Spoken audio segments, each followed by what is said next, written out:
আমার সাথে স্বাগতম ভাই। কেমন আছেন? আলহামদুলিল্লাহ ভালো আছি। আপনার পরিচয়টা যদি বলতেন এবং আপনি এই মুহূর্তে কি বিজনেস করতেছেন, কি করতেছেন ডিটেইলস এ যদি বলতেন। আমি মোহাম্মদ এনায়েত হোসেন, ফাউন্ডার অফ নিত্য মাছ ট্রেডিং। আমরা বর্তমানে ফ্রোজেন আইটেমটা নিয়ে কাজ করতেছি এবং সামনে আমার যেটা টার্গেট আছে সেটা হলো কৃষিতে ইনভলভ হওয়া বা কৃষিটাকে আরো সহজজাত করা যাতে কৃষকরা একটা বেনিফিট পায়। অর্থাৎ এখন ফ্রোজেন আইটেম নিয়ে কাজ করতেছেন। জি। এটা কি আপনার ফ্যামিলি বিজনেস নাকি আপনি নিজে ভেঞ্চারটা শুরু না, করছেন? না ফ্যামিলি বিজনেস না। এটা টোটালি উদ্যোগটা আমার। কতদিন ধরে এই বিজনেসে আছেন আপনি? ৩.৫ বছর। ৩.৫ বছর। আপনার বিজনেস নিয়ে কথা বলার আগে আপনার এডুকেশনাল ব্যাকগ্রাউন্ড যদি বলতেন। আমি মূলত সিএসসি তে পড়াশোনা করছি। যদিও আমি কমপ্লিট করে ড্রপ আউট ছিলাম। মনে হইছে যে বাবার টাকা নষ্ট করতেছি। ৩ সেমিস্টার মেবি বাকি ছিল তখন আমি পড়ালেখাটা অফ দিছি যে আরকি একটা জিনিস আমি বিশ্বাস করি যখনই আপনি বুঝতে পারবেন, তখনই আপনার থামা উচিত যে আপনি ভুল করতেছেন, তখনই আপনার থামা উচিত। তো আমার মনে হইতেছিল যে আমি তো চাকরি করব না। চাকরি আমার সাথে যায় না। তো আমি তখন ভাবলাম যে ব্যবসা করা যাক। তখন বাবার ব্যবসা করতাম। পরে আরকি আস্তে, আস্তে আমি নিজের করছি। কম্পিউটার সায়েন্স এ পড়াশোনা করছেন। আ যদিও ড্রপ আউট করছেন, আ সেটা আলাদা বিষয়। বাট আ একজন টেক সেক্টরের মানুষ হিসেবে অনেক বিজনেস থাকা সত্ত্বেও ফ্রোজেন আইটেম নিয়ে আপনি বিজনেস শুরু করছেন। এই বিজনেসে কি উদ্দেশ্য বা কি চিন্তাধারা নিয়ে শুরু করছেন? আমি একদিন আমার অফিসে বইসা ছিলাম। তখন আরকি আমি বাবার ব্যবসা দেখি। তো আমি ভাবলাম যে আমাদের ছিল ওইটা ইট-বালুর ব্যবসা আরকি। আমরা ঢাকার লোক তো মেক্সিমাম এগুলোই করি। তো আমার ভাবনা ছিল যে এগুলা তো ফিউশন না। মানুষ বাড়িঘর কইরা, কইরা আর কত বাড়িঘর করবে? মানুষের জীবন সহজ করা যায় এমন কিছু করা দরকার বা এমন কোনো প্রোডাক্ট নিয়ে আসা দরকার। ওইখান থেকে ভাবতে, ভাবতে আমি একটা গ্রুপে দেখলাম যে একজন মহিলা রুটি বিক্রি করতেছে। অনলাইনে ফেসবুকে দেখলাম এটা কোভিড, ব্যাক টু কোভিড এ। হ্যাঁ? যে রুটি বিক্রি করতেছে তা আমি ভাবলাম যে রুটিও মানুষ কিনে। তখন আমি একদিন ভাবলাম যে রুটি কেন কিনবে না মানুষ? কারণ কর্মক্ষেত্রে নারীর সংখ্যা বাড়তেছে। মানুষ চায় যেহেতু টাকা কামাইতেছে একটা ইজি লাইফ। জাস্ট ভাতবার খাবো। জাস্ট আমি অফিস থেকে আসবো, বাসায় মেক করা থাকবে। এমন কিছু। ঐখান থেকেই ১ম মূলত রুটির বিজনেসে বা ফ্রোজেন বিজনেসে আমার আগমন। আপনার বিজনেসটা কি আ অনলি অফলাইন নাকি অনলাইন, অফলাইন ২ ভাবে আপনি বিজনেস করেন? আমাদের মূলত পথ চলা শুরু হয়েছিল অনলাইন থেকে। তো আমরা বর্তমানে যেটা করছি সেটা হইলো আমরা অন দ্য স্পটে পারচেজ এর অপশন রাখছি। যে আপনি চাইলে আমাদের অফিসে আইসা নিতে পারবেন। যেহেতু অনেকের কোয়ালিটিতে ইস্যু থাকে বা ভাবে যে আমি ডেলিভারি চার্জ দিব না, ৳৮০ আমি নিজে যেয়ে নিবো, চেক করে নিবো। তো আমাদের সেই সুবিধাটাও আছে বর্তমানে এভেইলেবল। কি আইটেম আপনারা সেল করেন? আপনাদের ক্যাটালিস্ট টা কি আইটেম আছে? বর্তমানে আমাদের মোস্ট সেলিং প্রোডাক্ট হইলো ভাইয়া রুটি। এটা আমাদের বিগত ৩ বছরই হিরো প্রোডাক্ট ছিল। এখনো এটা আমাদের হিরো প্রোডাক্ট। এর পাশাপাশি আমরা ফ্রোজেন স্ন্যাকস করতেছি। তারপর আপনার গিয়া রেডি টু কুক গরুর মাংসটা, তারপরে মুরগি, কোয়েল এগুলো আমরা করতেছি। যেগুলো আরকি মানুষের যাতে সময় বাঁচানো যায়। মূলত মেইন আমাদের টার্গেটটা এইটা যে সময় বাঁচানো যায়। মেইনলি কি আপনারা আ এই মুহূর্তে B2C তে আ বেশি ফোকাস নাকি B2B ও আ আপনাদের টার্গেট আছে? আপাতত আমরা B2C তেই করতেছি বিগত ৩ বছর যাবৎ। তবে আমরা রিসেন্টলি যে উদ্যোগে আগাচ্ছি, সেইখানে আমরা B2B মডেলে আগাবো। আমাদের এটাও মাথায় আছে কারণ দেখা গেছে ফ্রোজেন আইটেমে যেটা সমস্যা হয় সেটা হলো ডেলিভারি চেইন। ডেলিভারি চেইনটার কারণে দেখা গেছে আমি ঢাকা ব্যতীত ঢাকার বাইরে করতে পারতেছি না। এই কারণে আমার কি দরকার? আমার B2B বিজনেসে যাইতে হবে। যে দোকানদার পর্যন্ত আমি প্রোডাক্টটা পৌঁছে দিব। দেখা গেছে আমি চিটাগাং পাঠালাম, কাস্টমার দোকান থেকে পারচেজ করতে পারবে। আমরা B2B নিয়ে ভাবতেছি এবং ইনশাআল্লাহ আগামী মাসের ১ তারিখ থেকে আমরা বাংলাদেশের অন্তত ১০ টা জেলা কাভারেজ করতে পারব। এই ধরনের আইটেম নিয়ে বিশেষ করে FMCG সেক্টরে বা ফ্রোজেন আইটেম নিয়ে কাজ করতে গেলে মোস্ট চ্যালেঞ্জিং ব্যাপারটা হচ্ছে ডিস্ট্রিবিউশন। যেটা আপনি বললেন। জি। সো ডিস্ট্রিবিউশন এর ক্ষেত্রে আচ্ছা ১ম এ আপনি বলেন যে আপনি এই প্রোডাক্ট গুলা কি আ আপনার প্রতিষ্ঠান নিত্য এর ব্র্যান্ডিং এর সেল করেন নাকি কোন আ ব্র্যান্ড ছাড়াই? না, না নিত্যর ব্র্যান্ডিং এ সেল হয়। কারণ আপনার একটা ব্র্যান্ড ভ্যালুর দরকার আছে। যখন মানুষ দেখে যে নিত্য, তখন মানুষ আস্থা পায় যে ৩.৫ বছর বিজনেস করতেছে, তারা আমারে ঠকাইবে না। তো ব্র্যান্ডিং এ করাটা উত্তম এবং আমরা সেটাই করতেছি। সো সেক্ষেত্রে ডি আ ডিস্ট্রিবিউশন একটা বড় চ্যালেঞ্জ। আ এই ব্যাপারে যদি বলতেন এবং আ আর কি চ্যালেঞ্জ আছে এখানে? ফ্রোজেন করতে গেলে যেটা আপনার সর্বপ্রথম চ্যালেঞ্জ সেটা ডেলিভারি। কারণ একটা প্রোডাক্ট মনে করেন ৩-৪ ঘন্টায় ডেলিভারি করার আগে নষ্ট হয়ে যায় ৩-৪ ঘন্টা। যদি প্রপারলি ফ্রোজেন না করা হয়, সেটা নষ্ট হয়ে যায়। আর ঢাকার যে জ্যামের অবস্থা, মিরপুর যাত্রাবাড়ি যাইতেই লাগে মনে করেন ৬ ঘন্টা। এটা একটা হিউজ সমস্যা।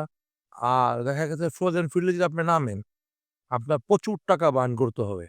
আমরা এখন পর্যন্ত মনে করেন পার মাসে, প্রতি মাসে ডেলিভারি পিছে কমপক্ষে ৳১,০০,০০০ বার্ন করি।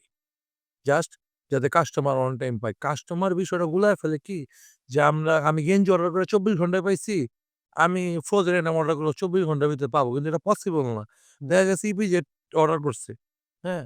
এটা আমার ১% যাতে আমি আর আমার রাইডারকে বা আমার ডেলিভারি ম্যান ইপিজেড পাঠাইতে পারব না। আমার এট লিস্ট ২ টা ৩ টা পার্সেল দিতে হবে। তাহলে তো আমার তেলের খরচই উঠবে না। তো টাকা বার্ন করার মানসিকতা থাকতে হইব ফ্রোজেন ফিল্ডে আসতে হইলে। জি। আর সবার আগে আপনার ব্যবসা শুরু করার আগে ডেলিভারি চেইন স্মুথ করে তারপর আসতে হইব। আরো একটা ম্যাটার আছে সোর্সিং। ঠিক আছে? সবাই তো দেখা গেছে ১ম এই সোর্সিং নিজেরা করতে পারে না। যে নিজেরা মেক করতেছে না। বা আমি যেমন ম্যানুফ্যাকচার করতে পারি, তারা পারতেছে না। তারা দেখা গেছে থার্ড পার্টি থেকে কিনতেছে। তো থার্ড পার্টি গুলা যে আপনারে সঠিক কোয়ালিটি যেটা বলতেছে, সেটা দিতেছে কিনা বা যেটা যেমন একটা অভিযোগ আসছিল আমার, মিটবলের ভিতর একটা হাড্ডি পাইছে। ঠিক আছে? এখন এটা যদি মনে করেন সে বড় দেখে খাওয়ার আগে বুঝতে পারছে। যদি বাচ্চা খাইতো তখন তো মনে করেন গলায় আটকায়া ঝামেলা হইতে পারত। এটা দায়ভার তো তখন মৃত্যুর উপরে আসতো। তো ওর পর থেকে আমি ভাবছি যে যতটুকু প্রোডাক্ট আমি করবো আমার নিজে বানাবো। যাতে আমি স্যাটিসফাইড থাকি। যে আমার প্রোডাক্টে ঝামেলা নাই। তো যারা মনে করেন ১ম এই আসবে তারা তো এটা পারবে না। যেহেতু আমরা ৩ বছর রান করতেছি আমাদের একটা আছে। যেহেতু তারা পারবে না তাদের উচিত যে ট্রাস্টেবল ফ্যাক্টরি থেকে নেওয়া বা হইলো নিজেরা তত্ত্বাবধানে থাইকা অবস্থায় নেওয়া। আর টাকা বার্ন করার মন মানসিকতা থাকতে হবে যে আমি টাকা বার্ন করবো এই ফিল্ডে, ডেলিভারি তো প্রচুর। কারণ কাস্টমার দেখা গেছে ডেলিভারি চার্জ দিতেই চায় না। ওই জায়গায় আমাদের এমনও পার্সেল যায় যে এক পার্সেল দিতে ৳৪০০ খরচ হইতেছে। তো এখন ৳৪০০ তো আমি না কামায় আপনারে দিব না। তখন কি করতে হবে? আমার প্রোডাক্টের মান খারাপ করতে হবে। হ্যাঁ? তো নতুনরা এই কারণে হারা যায়। আপনি যদি লাস্ট ১ বছর দেখেন, অনলাইনে এট লিস্ট ৩০ থেকে ৩৫ টা ফ্রোজেন আইটেমের পেজ হইছে। সারভাইভ করছে কয়জন? আপনারা যেটা ভুল করতেছেন সেটা হইলো মনে করেন সবাই করে কি? যে সফল উদ্যোক্তা যারা আছে অগরা দেয়। কিন্তু আমি যদি সফল হই, আমি তো আমার সিক্রেট সফল হইতে যে আমার ২০,০০,০০০ ৫০,০০,০০০ বার্ন করছি, এটা তো আমি আপনারে ফ্রিতে গাইডেন্স দিব না। এটা তো স্বাভাবিক, আসলে তাই না? তো আপনারা সফলতার গল্পগুলো না দেখে ব্যর্থতার গল্প দেখেন। তাইলে আপনি বুঝতে পারবেন যে আপনার ল্যাকিংসটা কি? আপনি কোন ফিল্ডে আউগায়া কাস্টমার পর্যন্ত আরো দ্রুত পৌঁছাইতে পারবেন। এগুলা মাথায় নিয়ে ফ্রোজেন ফিল্ডে আসা উচিত। নাইলে মনে করেন ফ্রোজেন ফিল্ড আপনার জন্য না। অ্যাকচুয়ালি যারা অ্যাকচুয়াল entrepreneur তারা অ্যাকচুয়ালি সফলতার গল্প শোনে না। তারা শোনে হচ্ছে আপনি কি প্রসেস এ কাজ করতেছেন, আপনি কি স্ট্রাগল করতেছেন, এই ব্যাপারগুলা তারা জানার ট্রাই করে এবং সেই প্রবলেম গুলা তারা নিজেরা সলভ করার ট্রাই করে। আপনাদের এই বিজনেসে প্রোডাক্ট সোর্সিং নাকি কাস্টমার ট্রাস্ট বিল্ড করা কোনটা বেশি চ্যালেঞ্জিং? প্রোডাক্ট সোর্সিং টা ইজি। হ্যাঁ? কারণ আপনার দেখা গেছে কোথাও না কোথাও প্রোডাক্ট পাবেনই। আপনি মিরপুর গেলেও প্রোডাক্ট পাবেন। কারণ বাজার গেলেও পাবেন, চকবাজার গেলেও প্রোডাক্ট পাবেন। প্রোডাক্ট সোর্সিং ম্যাটার না। ম্যাটার কি জানেন? কাস্টমাররে আপনার ১ম বার খাওয়ানো। কারণ অ মার্কেটে এত জায়ান্ট আছে আপনার ফ্রোজেন সেক্টরে। আপনি কাজিজ ধরেন, সিপি, প্যারাগন এরপরেও কাস্টমার আপনাদের কেন খাবে? এইটা আপনার কাস্টমারে কনভিন্স করাটা খুব টাফ। কাস্টমার ট্রাস্টটা আসলে সবথেকে বেশি চ্যালেঞ্জিং। হ্যাঁ, অবশ্যই। বিশেষ করে যারা আ কাঁচামাল সেক্টরে বা ফ্রোজেন সেক্টরে, এফএমসিজি সেক্টরে কাজ করতেছে। একবার যদি আপনি ব্র্যান্ডটা প্রপার বিল্ড করতে পারেন, কাস্টমার ট্রাস্ট বিল্ড করতে পারেন, সো আপনার আর অন্য কিছু নিয়ে চিন্তা করা লাগবে না। হ্যাঁ, অবশ্যই। কারণ এখানে একটা জিনিস আছে দেখেন, গেঞ্জি যদি আপনি অনলাইনে কিনেন বা যেকোনো দোকান থেকে কিনলেন, আপনি কিন্তু সবসময় এক দোকান থেকে কিনবেন না। কারণ ওরা প্রোডাক্ট একদম একবার মনে করেন নিজে একটা ভালো প্রোডাক্ট আনলো, পরের বার আপনার এলিয়েনের প্রোডাক্ট পছন্দ হইল। কিন্তু খাবার জিনিসটা এটা না। খাবার জিনিসটা মানুষ ২ দিন পর খুইজা অর্ডার দিবে এমন সময় মানুষের নাই। সে ভাবে যে আমি নিত্য থেকে ভালো প্রোডাক্ট পাইছি, মানে they are good. আমি তাদের থেকে অর্ডার করব। যেমন আমাদের বর্তমানে আল্লাহর রহমতে 65% কাস্টমার রিপিট হয়। এমন আমাদের অবস্থা যে আমাদের বলতেও হয় না। আমাদের জাস্ট নক দেয়। আমাদের যারা মডারেটর আছে ওরা বলে যে, "আপু কত পিস পাঠায় দিব?" আমাদের অ্যাড্রেস নাম্বার কিছুই প্রয়োজন হয় না। ৩ বছর ধরে তারা নিতেছে। কারণ খাবারের ফিল্ডে আপনি নতুন খোঁজা সম্ভব না। Yeah. এই কারণে মনে করেন একবার যদি আপনি আপনার কাস্টমারের স্যাটিসফাইড করতে পারেন, ওরা আপনি লাইফ টাইম পাবেন। কিন্তু অন্যান্য ফিল্ডে এটা হবে না। আপনি ক্লথিং বিজনেস করেন, ফ্যাশন বিজনেস করেন, কখনো হবে না। কিন্তু খাবারে এটা পসিবল। সেটা মাছ-মাংস হোক, ফ্রোজেন কিংবা রুটি হোক কিংবা যেকোনো কিছু। আপনি যদি মধুও বিক্রি করেন অনলাইনে এবং আপনার কাস্টমার আপনি ১ম বারে স্যাটিসফাইড করতে পারছেন, সে আপনার থেকে নিবে। Yeah. এটা খুবই ইজি আরকি। একবার কিন্তু ওই যে ১ম বার খাওয়ানোটাই টাফ। কারণ এত পেজ আছে সে আপনার থেকে কেন নেবে? তারে কনভিন্স করতে হবে। আপনাদের ডিস্ট্রিবিউশন চ্যানেলটা এই মুহূর্তে কোন জায়গায়? অর্থাৎ কোন এরিয়াতে আপনারা সাপ্লাই করতেছেন? আমরা করতেছি ভাইয়া ঢাকা, সাভার, নারায়ণগঞ্জ, কেরানীগঞ্জ, গাজীপুর। আর যদি আপনি হোলসেলে প্রোডাক্ট নেন, আমরা পুরা বাংলাদেশ ডেলিভারি করতে পারি। কিন্তু কাস্টমার চায় কি যে মনে করেন ১ কেজি প্রোডাক্ট আমি চিটাগাং বইসা নিবো। এটা পসিবল না আমাদের দ্বারা। আমাদের দ্বারা কি বাংলাদেশে কোনো ফ্রোজেন কোম্পানি এখন পর্যন্ত পুরো বাংলাদেশ কভার করতে পারে নাই। কারণ এটা চ্যালেঞ্জিং। একটা মনে করেন আমি যদি একটা ফ্রোজেন গাড়ি পাঠাই, যে আমরা একটা ফ্রিজিং গাড়ি পাঠাইলাম। জাস্ট ঢাকায় উঠতে হলে ৳১০,০০০ তেল লাগে। তো এই গাড়ি চিটাগাং যে কত টাকার তেল লাগবে, কত টাকার প্রোডাক্ট নিয়ে যেতে হবে।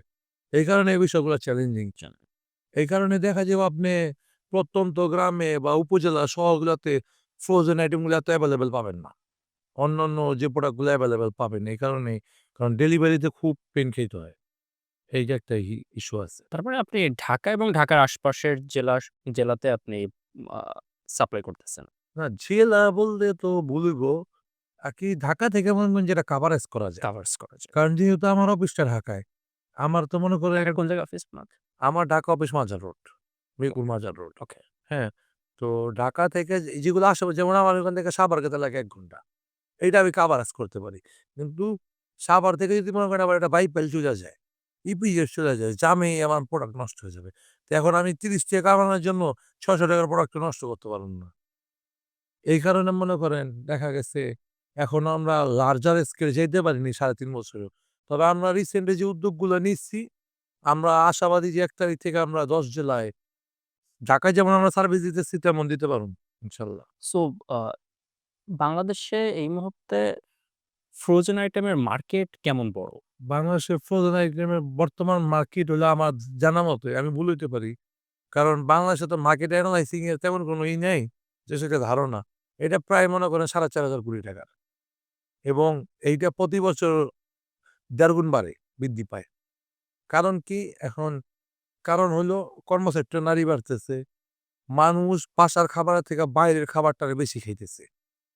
যেকোনো কিছু আপনি যদি আপনার বাচ্চা থাকে, আপনি ভাববেন আমি সকালে উঠে ওরে রাইন্দা-বাইন্দা দিমু, রান্না-বান্না করে দিমু, এটা আমার ঘুম ভাঙতেছে না। আমি কি করুম? ফ্রিজ থেকে বের করুম, বাইসা দিয়ে দিবো, শেষ। কিন্তু এই যে মেকিং যে প্রসেসটা এটা তো সময় সাপেক্ষ। দেখা গেছে এই কারণে হইতেছে না। আর এই কারণে দেখা গেছে দিন ফ্রোজেন মার্কেটটা বৃদ্ধি পাইতেছে। আর সামনে মনে করেন ফ্রোজেন এবং কৃষি এই ২ টা ফিউচার। এটা আপনার মাইনেই আগাইতে হবে। এক্সাক্টলি আসলেই। কারণ বর্তমানে এআই এর যুগে আ টেকনিক্যাল সবকিছুই আসলে আ মানুষের আর করার প্রয়োজন পড়বে না। জি, সেটাই। আসলে কৃষি সেক্টর এবং ফুড সেক্টরটা অনেক বেশি গ্রো করবে সামনে। এবং এটা যতদিন পৃথিবী থাকবে ততদিন এগুলো থাকবেই। হ্যাঁ, এক্সাক্টলি।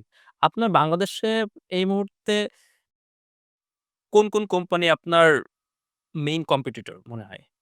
কাজী, সিপি, তারপর আপনার প্যারাগন আর এ একটা কোয়ালিটি। আর যদি সবচেয়ে বড় কম্পিটিটর আমি মনে করি সেটা হলো কাজী। কারণ কাজী মুরগির বা ব্রয়লারের ফিল্ডে একক রাজত্ব করে। আর তারা অনেক প্রত্যন্ত এলাকা পর্যন্ত পৌঁছায় গেছে যেটা অন্য কেউ এখনো পারে নাই। হ্যাঁ? তাদের দেখা গেছে অন্যান্য যারা কোম্পানি এরা আদার্স বিজনেস করে। করার পর রিসেন্টলি বা আগামী বিগত ১০ বছর আগে ফ্রোজেন এ আসছে। কিন্তু কাজী শুরু থেকেই মনে করেন দেখা গেছে চিকেন নিয়া ছিল। এটাই ওরা করতেছে। আর ডিস্ট্রিবিউশনটা খুব ভালো। এই কারণে আমি ওদের কম্পিটিটর মনে করি। আপনাদের প্রোডাক্ট গুলা মেক করার প্রসেসটা আসলে কিভাবে মেইনটেইন করেন? বিশেষ করে যদি বলা হয় উম সবথেকে বেশি আপনাদের বিক্রি হয় রুটি। রুটি। সো রুটি আপনারা আ কিভাবে বা কোথায় মেক করেন বা এটার প্রসেসটা কি? আমাদের নিজস্ব আছে। রুটিটা আমরা বাসায় বানাই মূলত। আমাদের নিজস্ব কিছু লোক কর্মী নিয়োগ করা আছে। দেখা গেছে ফ্রিজের সময়টা বিশেষ কইরা আসরের পর থেকে আপনার এশা পর্যন্ত মেক্সিমাম লোকই ফ্রি থাকে। হ্যাঁ? ওই টাইমটায় আমরা তাদেরকে একটা এক্সট্রা ইনকামের সুযোগ করে দিচ্ছি। ওইখান থেকে তারা ওটা মেক করে হাতে বেলে। মেশিনে আমি বলি হাতে বেলা জিনিসের স্বাদ আপনি কখনো মেশিনের সাথে মিশাইতে পারবেন না। মানে আপনারা হাতে বেলা রুটিটাই বিক্রি হ্যাঁ, করেন। Exactly. Most of the company তো মনে হয় মেশিনে এনে বানায়। এই কারণে মনে করেন আমাদের রিপিট অর্ডার বেশি। কারণ আপনি হাতের জিনিসের স্বাদ কখনো মেশিনে পাবেন না। বুঝছে। হয়তো সেটাই স্মুথ হবে, সেটা ভালো হবে। কিন্তু হাতের যে স্বাদটা খামিরগুলো তৈরি করাটা এটাও হাতেই হয়। এক্সাক্টলি সব হাতে হয়। আর এটা তত্ত্বাবধান করে আমার আম্মু যে কোয়ালিটিটা মেইনটেইন আছে কিনা কিংবা হাইজিন এটা মেইনটেন্যান্স আমার আম্মু আছে যেহেতু রান্নাঘরের বিষয়টা বাসার মা-বাবারা ভালো বোঝে। এই কারণে আম্মু দায়িত্ব আছে এইটা।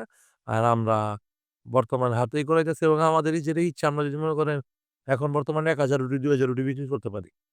বাট তা আমরা যদি এটা ২০,০০০ ও যাই তাও আমরা মেশিনারিতে যাব না। অন্তত রুটিতে যাব না। কারণ আপনার পার ডে কত পিস বিক্রি করেন আপনারা? ২,০০০, ১,০০০ ২,০০০ আর ১ কি থেকে ২,০০০ এর ভিতরে। হ্যাঁ। হ্যাঁ, এটা বুইঝা আরকি মনে করেন দেখা গেছে কোনদিন বেশি হয়, কোনদিন কম হয়। সব মিলায়-ঝিলায় আরকি হয় কম বেশি। তারপরে আপনার সম্পূর্ণ ব্যাপারটাই একটা ঘরোয়াভাবে হয় এবং ঘরোয়াভাবে হইলে সেটা হাইজিন মেইনটেইন করাটাও অনেক বেশি ইজি হয়। মানুষের ট্রাস্ট বিল্ড করাও অনেক বেশি ইজি হয়। আ এর বাইরে আপনার যখন মাংসের আইটেম আ মাংসের আইটেম আপনার কি, কি আছে? আমাদের মাংসের মধ্যে সবথেকে বেশি চলে আপনার হইলো কোয়েল। কোয়েল। কোয়েল আর আপনার গরুর কলিজা। ঠিক আছে? এই ২ টা খুব ভালো চলে। আর এছাড়া আমাদের গরুর সব পাবেন। দেশি মুরগিটা পাবেন। ব্রয়লারটা নিয়ে আমি কাজ করি না। কারণ ব্রয়লারটা নিয়ে আমি কাজ করি না কেন? ব্রয়লার হলো বিষ। আমি নিজে ব্রয়লার খাইও না, আর ব্রয়লার নিয়ে কাজও করি না। আচ্ছা। আর দেখা গেছে পাহাড়ি যে মুরগিটা, এটাও আমাদের ভালো সেল হয়। এইগুলা যখন আপনি একটা রুটি ম্যানুফ্যাকচার করলেন, কমপ্লিট মেক করলেন। মেক করার পরে এটা কতদিন পর্যন্ত আপনার এক্সপায়ারি ডেট থাকে? ২ মাস আপনি ফ্রিজে রেখে খাইতে পারবেন অনায়াসে। তবে আমরা প্রেফার করি যে আপনি ১ মাসের মধ্যে খেয়ে ফেলেন। কারণ কি? যতই আমি ঘরে বানাই আর যতই মনে করেন আমি ফ্রিজ স্বাদটা নষ্ট করে ফেলাই। হ্যাঁ, আপনি দেখবেন যদি আপনি কুরবানিতে গরু কাটেন, ইনস্ট্যান্ট যে স্বাদটা পাইতেছেন আপনি, ফ্রিজে রাখার পর কিন্তু ওই স্বাদটা পাবেন না। তো আমরা প্রেফার করি যে ১ মাসের মধ্যে খেয়ে ফেলতে। তাইলে মনে করেন প্রপার স্বাদটা পাবেন আপনি। দেখা গেছে অনেকে আছে যে ব্যাচেলর থাকতেছে, একবারে ৬০ পিস নিতেছে আমার কাছ থেকে। তো দেখা গেল উনি খায় ২ মাস ধরে। তো আমরা এটা প্রেফার করি না। আল্টিমেটামলি কিন্তু ভাইয়া ফ্রোজেন আইটেম আপনার স্বাস্থ্যের জন্য ক্ষতিকর। ইয়া একটা টাইম পরে। এবং শুধু ফ্রোজেন আপনি যদি গরু অতিরিক্ত খান বা একটা টাইম মেইনটেইন না করে খান, ওটা আপনার স্বাস্থ্যের জন্য ক্ষতিকর। তা আমরা চাবো না যে আমাদের কাস্টমাররা পাক। আর আমি একটা জিনিস সবসময় বিশ্বাস করি যে বাংলাদেশের বুকে একমাত্র ব্যবসায়ীরাই আপনাদের ভালো চায়। এখন আপনি জিজ্ঞেস করবেন কিভাবে? ডাক্তার কিসে জানেন আপনি অসুস্থ হন। উকিল চেয়ে আপনার মামলা-টামলা খান। হ্যাঁ। হ্যাঁ, কোর্ট হাজতে যান।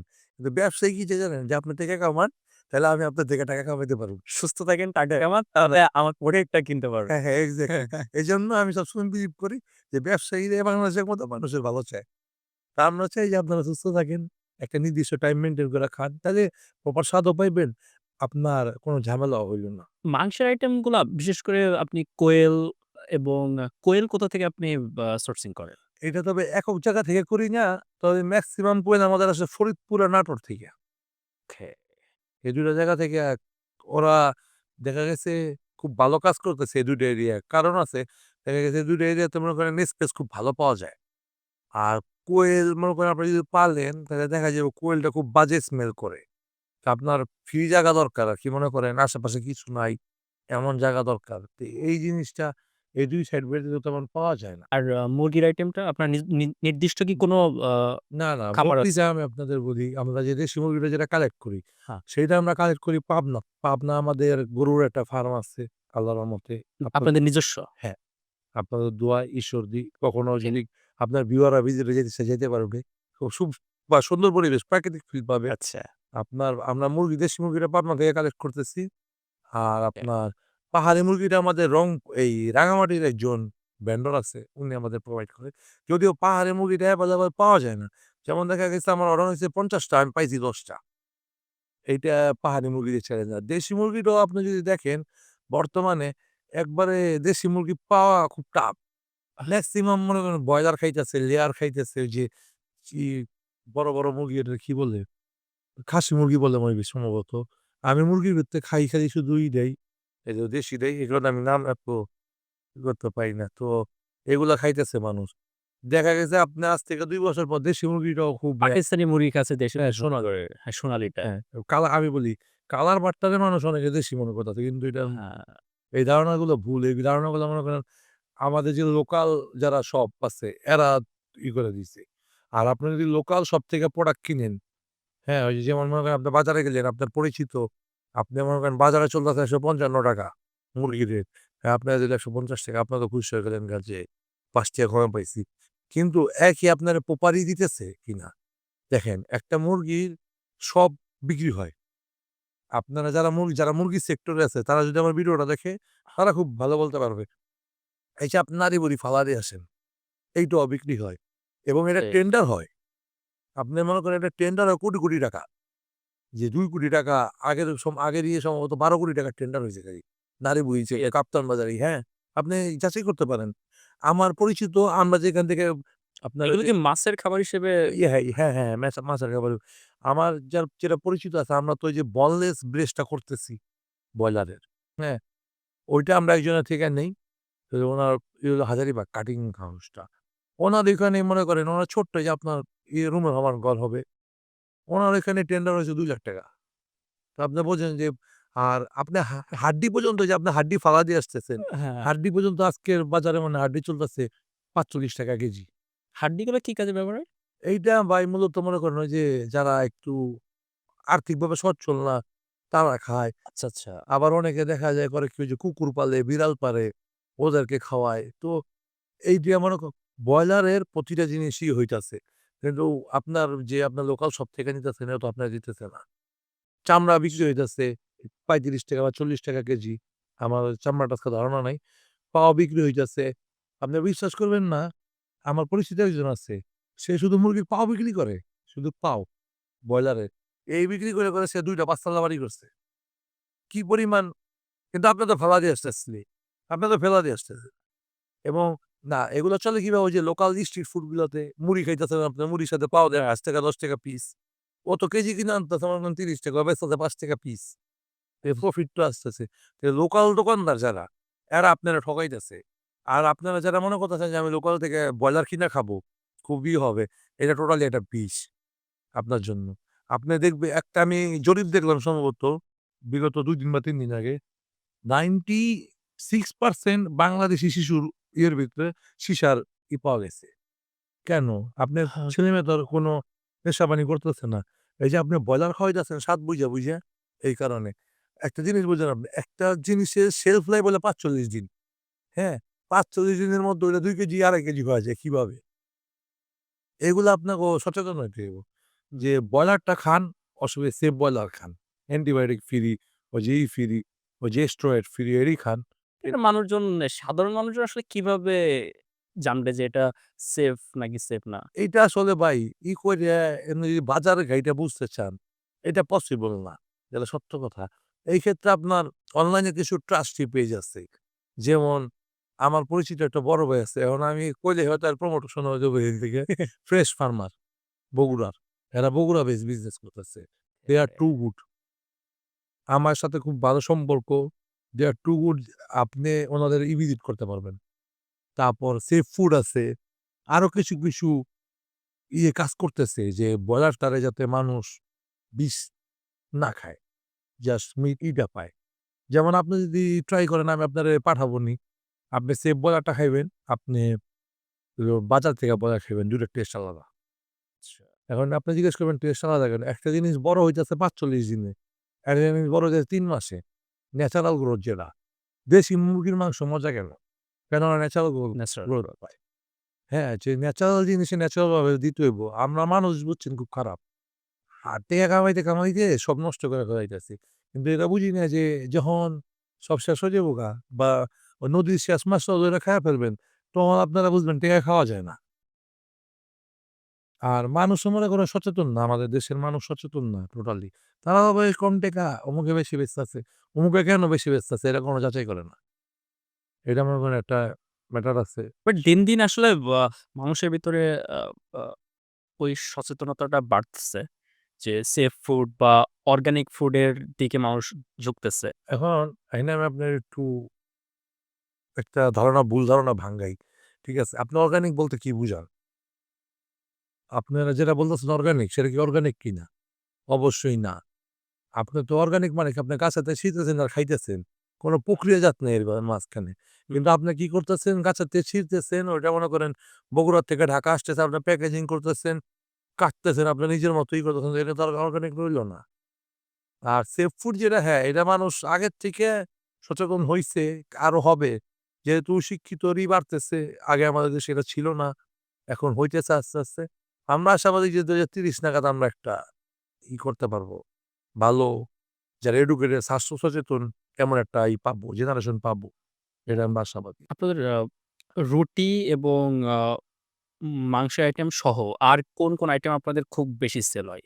Snacks item.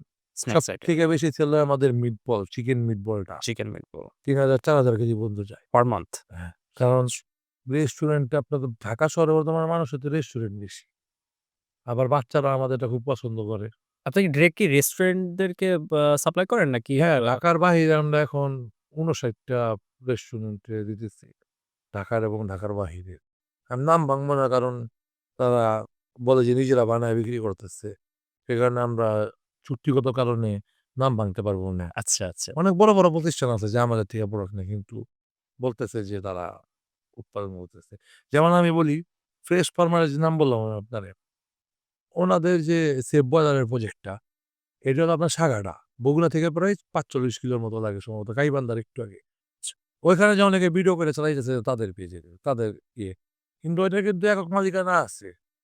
হ্যাঁ? একক মালিকানা আছে।